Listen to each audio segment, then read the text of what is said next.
오늘 함께 나눌 말씀은 빌립보서 1장 1절로 5절 말씀, 우리 함께 말씀 보겠습니다. 빌립보서 1장 1절로 5절 말씀 우리 함께 교독하겠습니다. 그리스도 예수의 종 바울과 디모데는 그리스도 예수 안에서 빌립보에 사는 모든 성도와 또한 감독들과 집사들에게 편지하노니, 하나님 우리 아버지와 주 예수 그리스도로부터 은혜와 평강이 너희에게 있을지어다. 내가 너희를 생각할 때마다 나의 하나님께 감사하며 간구할 때마다 너희를 위하여 기쁨으로 항상 간구함은, 함께 있습니다. 너희가 첫날부터 이제까지 복음을 위한 일에 참여하고 있기 때문이라. 아멘. 네, 항상 제가 예배를 시작하면서 이렇게 여러분의 인사를 나눕니다. 기쁨이 계신 여러분 주님의 이름으로 환영합니다. 인사를 나눈 지가 벌써 5주년이 됐습니다. 5년이 넘었어요. 그동안 우리 함께 해주신 우리 성도님들께 감사드리면서 불꽃 같은 눈동자로 우리를 지키시고 항상 지키시고 보호하시고 함께 해주신 하나님께 모든 영광을 드립니다. 우리 하나님께 감사의 박수, 영광의 박수. 그러니까 꼭 창립 기념 주일 예배 드리는 것 같죠. 우리 기쁨의 교회 세 가지 만남을 통한 기쁨이 있다는 거 여러분 다 아시죠?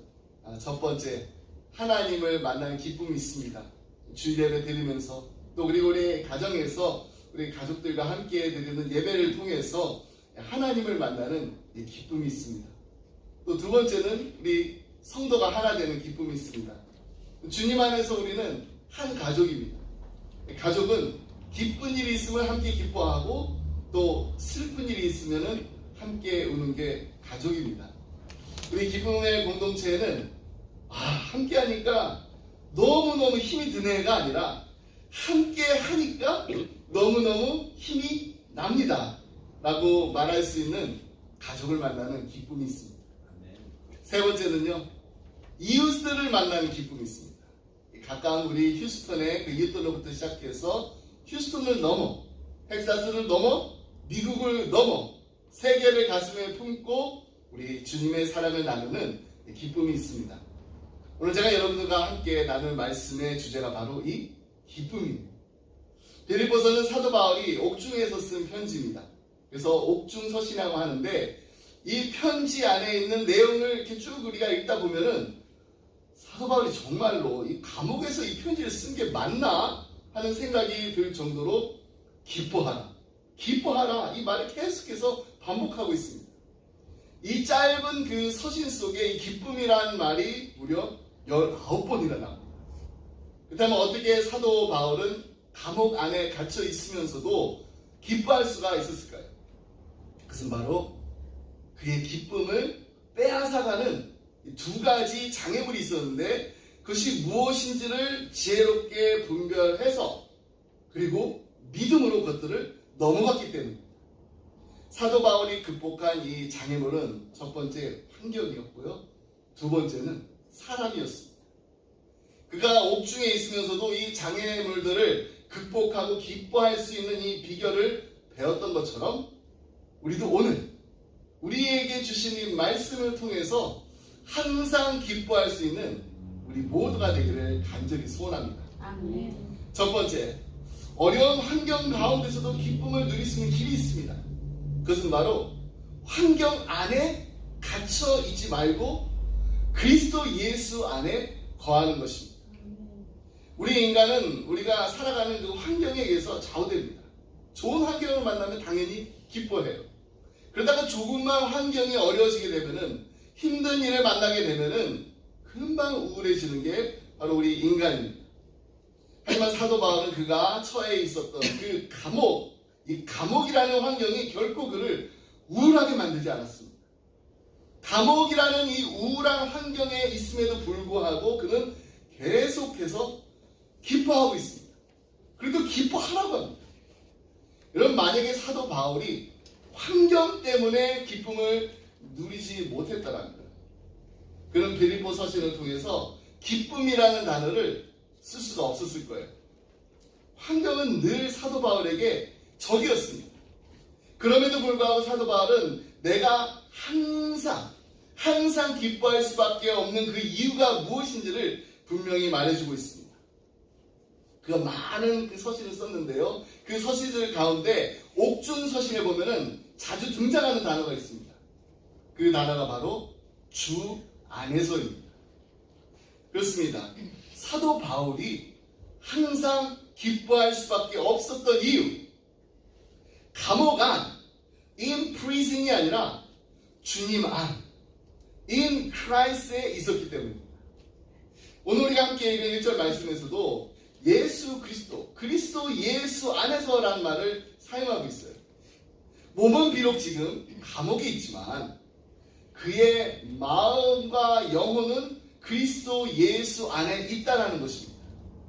이것이 바로 우리가 환경의 노예가 되지 않으면서, 환경의 조롱거리가 되지 않으면서 항상 기뻐할 수 있는 길입니다.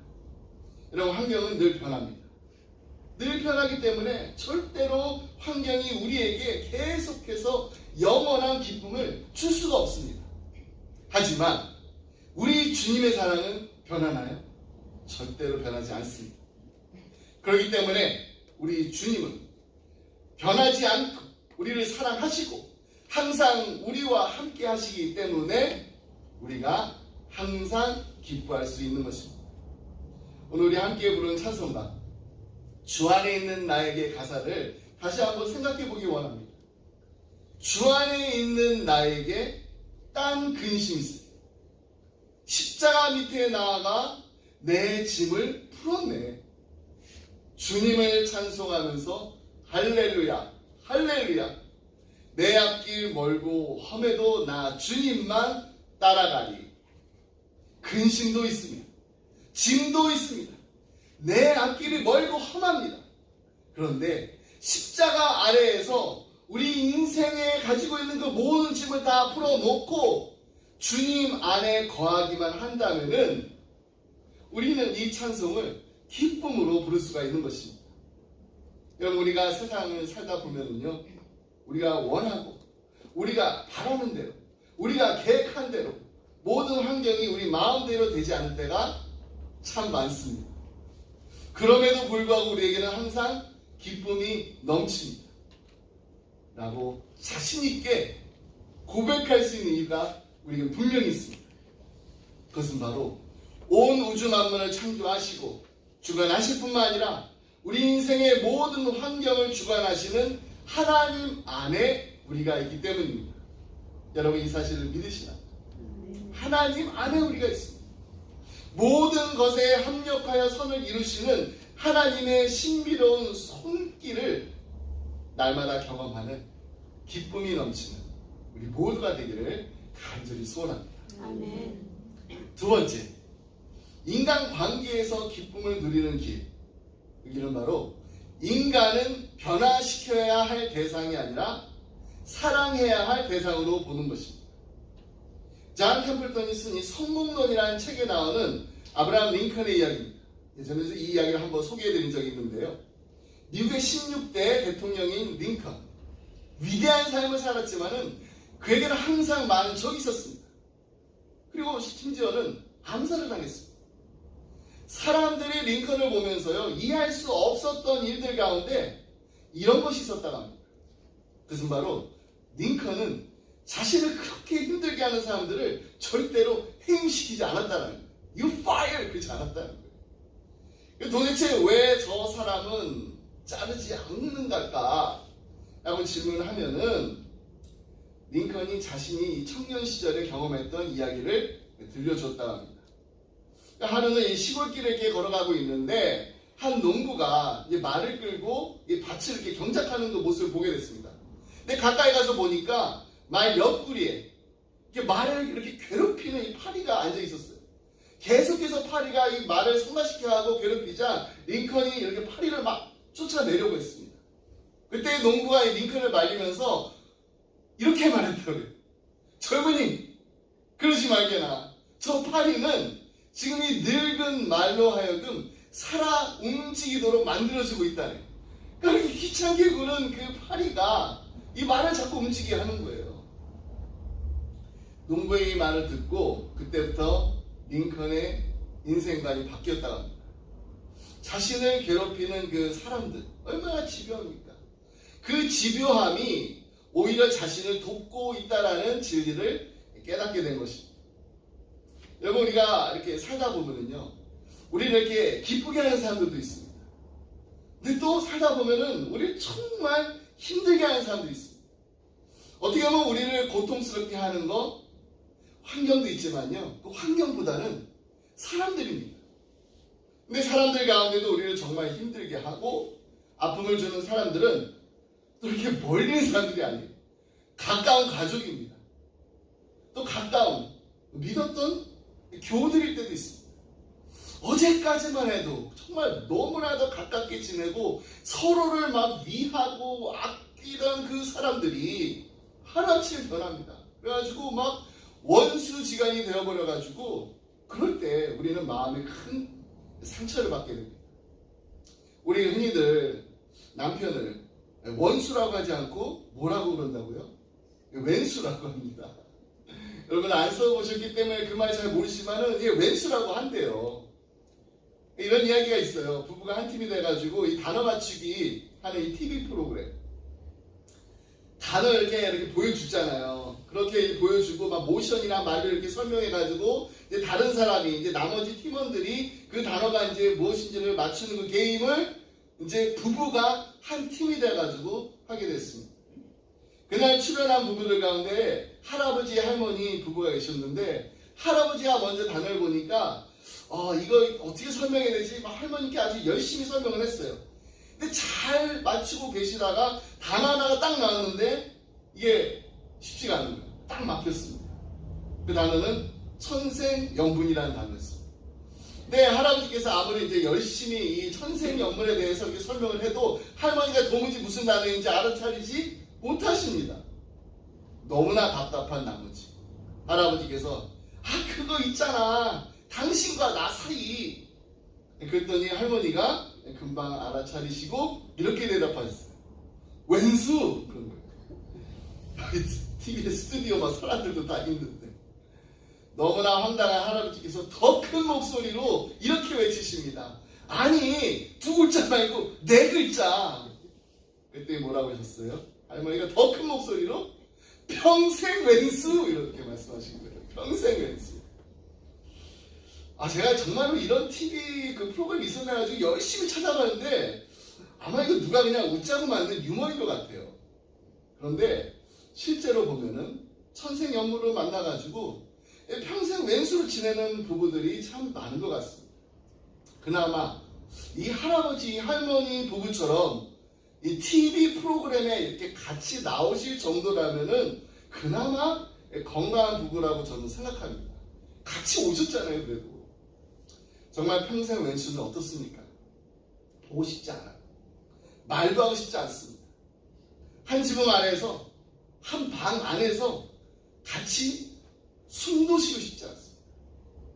근데 왜 평생 원수라고 하지 않고 평생 왼수라고 할까요? 예전에 제가 한번 말씀드린 적이 있는데 이 원수와 왼수에 이런 차이점이 있다고 합니다. 먼저 원수는 같이 살지 않아도 되는 사람이 원수래요. 그래서 원수 때문에 받는 고통이 있어요. 근데 이 고통은 그래도 힘이 들어도 견딜만 합니다. 하지만 왼수는 어떤가요? 왼수는요, 같이 살아야 되는 사람이 왼수이기 때문에 더 힘들다는 것입니다.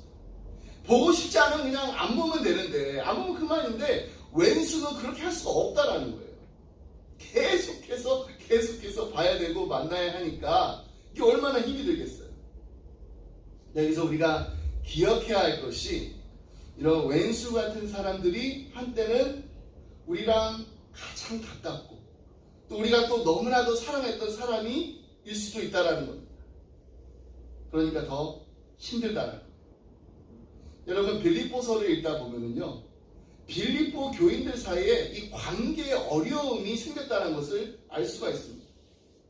특별히 사도 바울이 여성도들 그 사이에서 이 불화가 있다는 것을 알게 됐습니다.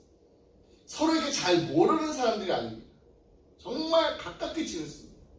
함께 사역을 했던 동역자들이었습니다. 사도 바울이 빌립보서를 쓰게 된 이유 중에 하나가 바로 유오디아와 순두개에 있습니다. 빌립보 4장 2절 말씀 보면요, 내가 유오디아를 권하고 순두개를 권하노니 주 안에서 같은 마음을 품으라고 했어요. 둘 다 열심히 사역을 했지만은 관계가 틀어지고 다툼이 생기다 보니까 이게 정말로 이 한 지붕 안에서, 한 믿음의 공동체 안에서 교회를 섬기는 일이 이제 더 이상 쉽지 않게 돼버렸습니다. 그래서 사도 바울이 주 안에서 같은 마음을 품으라고 권했던 것입니다. 그냥 같은 마음, 그냥 같은 마음 가지고 있으면 돼, 이렇게 말하지 않았어요. 주 안에서 같은 마음을 품으라고 했습니다. 여러분, 주 안에서 같은 마음을 품게 되면요, 우리가 서로가 서로를 바라보는 그 안목이 달라지게 됩니다. 사도 바울은 사랑하는 이 빌립보 교인들을 어떤 안목으로 바라봤냐? 그들을 바라볼 때 정말 복음의 안목으로 바라봤습니다. 하나님의 은혜의 안목으로 바라봤습니다. 오늘 본문 5절 말씀에도 보면은요, 첫날부터 이제까지 복음을 위한 일에 참여하고 있기 때문이라고 했습니다. 7절에서도 바울은 복음을 변명함과 확정함에 너희가 다 나와 함께 은혜에 참여한 자가 됨이라고 말했습니다. 복음을 위한 일에 참여했다. 이것은요, 복음을 받은 그 사람의 안목으로 서로를 바라보면서 지금 함께 하고 있다는 뜻입니다. ESV 영어 성경에 보면은 Your partnership in the gospel이라고 번역했습니다. partnership. 그러니까 파트너가 되어가지고 지금 함께 사역을 하고 있다는 거예요. 그렇다면 이 복음 안에는 무엇인가? 여러분, 복음은요, 예수님의 생애 속에 나타난 하나님의 은혜입니다. 그래서 그 뉴스예요. 복음입니다. 그리고 은혜란 죄인에게 값없이 베푸시는 하나님의 호의입니다. God's undeserved favor. 그렇기 때문에 복음에는 뭐가 있나요? 용서가 있습니다. 화해가 있습니다. 그리고 복음에는요, 사람을 변화시키는 능력이 있습니다. 복음에는 죄는 미워해요. 죄는 미워하지만은 죄인을 사랑하시는 그 하나님의 은혜가 들어있기 때문입니다. 과거의 그 모든 죄와 허물을 용서하는 그 사랑이 복음 안에 들어있다라는 거예요. 그렇기 때문에 우리가 주님 안에서 서로가 서로를 이렇게 바라보게 되면은 인간에 대한 올바른 이해를 가질 수가 있습니다. 그것은 바로 인간은 우리가 사랑해야 될 대상이라는 것입니다. 사랑해야 될 대상이지 변화시켜야 할 대상이 아니라는 것입니다. 여러분, 사람 변화시키는 일은요, 우리 일이 아닙니다. 그 하나님의 일. 우리가 할 수 있는 일 아닙니다. 여러분이 다 경험해봐요. 자식도 우리 마음대로 되지 않는데 너무나 잘 알고 있잖아요. 우리가 어떻게 다른 사람을 바꿀 수가 있겠습니까? 우리가 할 수 있는 일은 있어요. 그래서 바로 우리가 먼저 우리를 바꾸는 거예요. 복음 안에 있는 우리가, 하나님의 은혜를 받은 우리가 변하게 되면요, 우리가 사람을 만나는 이유, 그 이유가 바뀌게 됩니다. 그 이유, 가장 중요한 이유가 무엇인가요? 그것은 바로 사랑하기 위해서 만난다는 것입니다. 사랑이 먼저입니다. 사람을 만날 때 사랑이 아닌 상대방을 막 변화시키려는 거, 이게 목적이 되면은 사랑하려고 해도요, 사랑하는 게 너무나 힘들어집니다. 물론 우리가 정말로 사랑한다면 변화할 수 있도록 도와줘야 합니다. 잘못된 게 있으면요, 바로 잡아줘야 됩니다. 하지만 무엇이 먼저인가요? 사랑입니다. 사랑이 먼저가 아니라 이 변화시키는 거가 먼저가 되면은 우리는 그 사람 속에 있는 단점, 약점, 이런 게 먼저 보입니다. 이런 게 먼저 찾게 됩니다. 부족한 점이 무엇인지를 찾으려 하고요, 그거에 대해서 자꾸 말하게 돼요. 도와주겠다. 말씀 준비하다가 이 소통 전문가로 잘 알려진 이 김창호 교수님, 기독교 방송 CBS의 그 새롭게 하소서라는 프로가 있는데 거기에 나와서 관계가 좋아지는 법이라는 주제로 아주 짧은 그 세미나 하는 거를 보게 됐습니다. 거기에서 이 잔소리하고 이 헛소리 이 차이점에 대해서 이렇게 정의를 내리셨는데요. 잔소리는요, 틀린 말은 아니래요. 틀린 말은 아닌데 맞는 말을 기분 나쁘게 하는 말이 바로 언어학에서 잔소리라고 합니다. 그리고 헛소리, 이 헛소리는 틀린 말이에요. 이 틀린 말이 헛소리입니다. 그러니까 우리가 사실 어떻게 보면은요, 헛소리도 하지만은 헛소리보다는 잔소리를 더 많이 하는 편입니다. 그럼 어떻게 우리가 이 잔소리를 하지 않고 기분 나쁜 말 하지 않고 기분 좋은 말, 예쁜 말을 할 수가 있을까요? 그러기 위해서 우리는 이 대화의 목적이 변화가 아니라 사랑이 먼저 되어야 합니다. 누군가 이렇게 자꾸 변화시키려고 하면은요, 자꾸 바꾸려고 하면은 뭐를 하게 돼요? 잔소리를 하게 됩니다. 내 사랑하게 되면은요, 예쁜 말 할 수가 있다는 거예요. 우리의 가정에서, 우리의 직장에서, 그리고 우리 기쁨의 공동체 안에서 예쁜 말을 많이 하는 사랑이 넘치는 우리 모두가 되기를 간절히 소원합니다. 아멘. 여러분, 사랑한다는 거 상대방을 아름답게 만드는데 관심을 갖는다는 겁니다. 하지만 사람들이 우리가 생각하는 것만큼 잘 변하지 않습니다. 변화되지 않습니다. 가장 큰 변화, 무엇을 통해서 이루어질 수 있나요? 바로 사랑입니다. 근데 내 사랑으로 하게 되면은요, 언젠가 그 사랑을 하다가 한계에 이렇게 부딪힐 때가 있습니다. 내가 사랑할 수 있을 만큼은 사랑을 해요. 하지만 그 이상은 어렵습니다.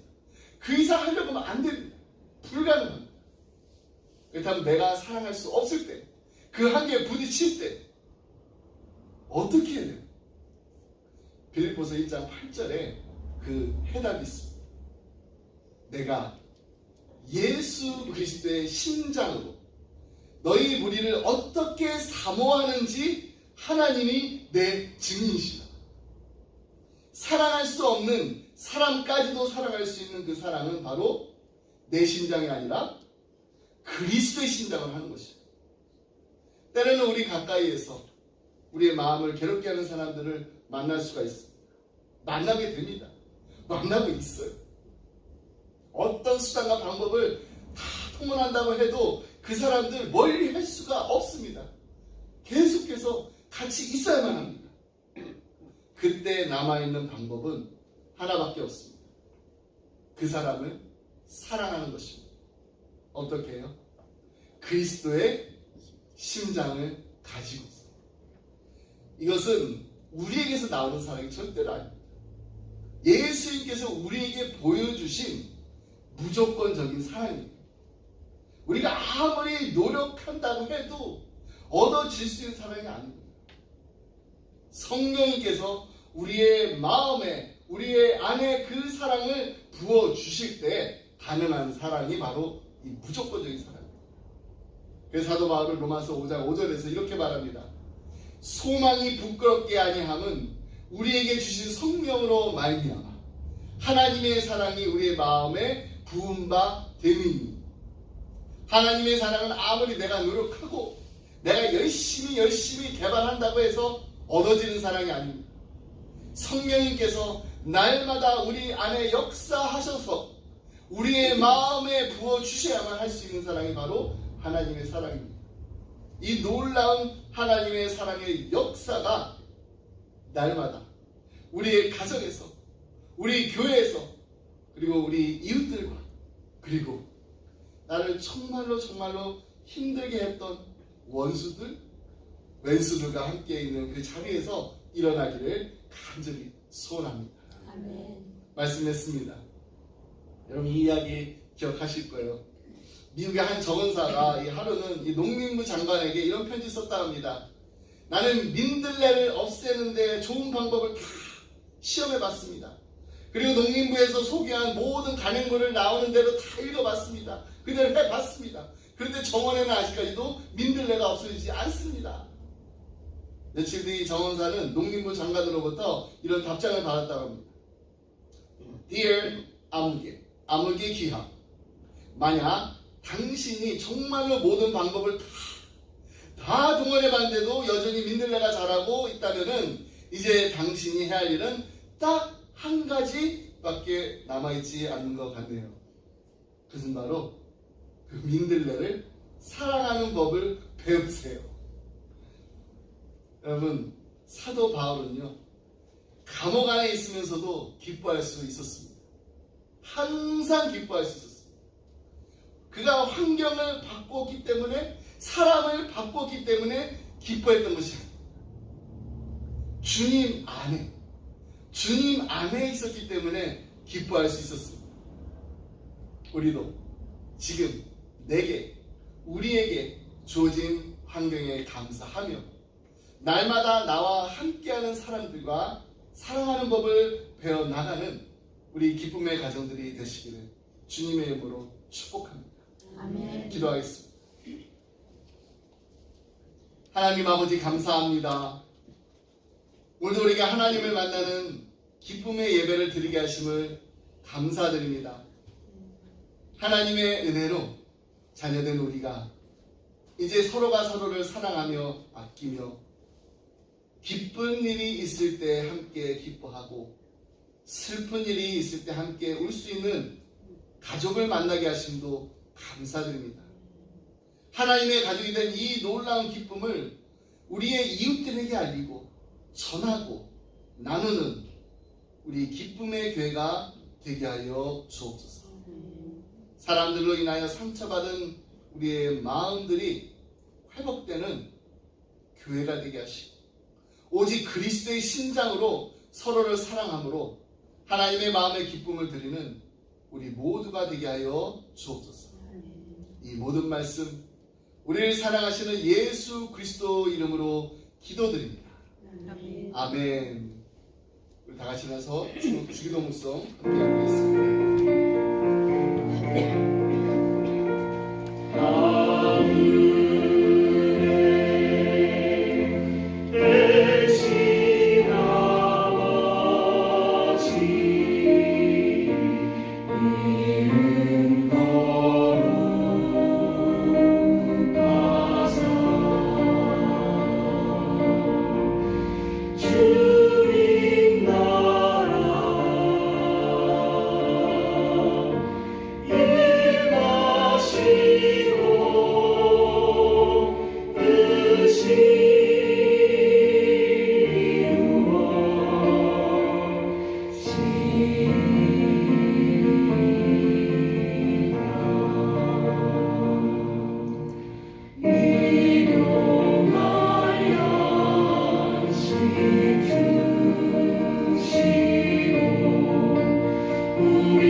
지금은 우리 주 예수 그리스도의 은혜와 하나님 아버지의 그 크신 사랑과 성령님의 감동감화 교통하심이 하나님 11월 감사의 날을 맞이해서 다시 한번 우리의 입술에 감사 찬송이 끊이지 않기를 원합니다. 그리고 우리 사랑하는 우리 기쁨의 가족들과 우리 사랑하는 우리 자녀들과 또 우리 이웃들에게 하나님의 사랑의 언어로 아름다운 말, 예쁜 말을 하게 하여 주옵소서. 덕을 세우는 말, 힘이 되는 말로 우리의 가족을, 우리의 공동체를, 우리의 이웃들을 세워주길 원합니다. 살리기를 원합니다. 간절한 마음으로 기도하며 이 자리를 떠나는 사랑하는 성도들과 가정과 생업회, 그리고 주님의 몸된 교회 위에 지금부터 영원토록 함께 하시길 간절히 축원하옵나이다. 아멘.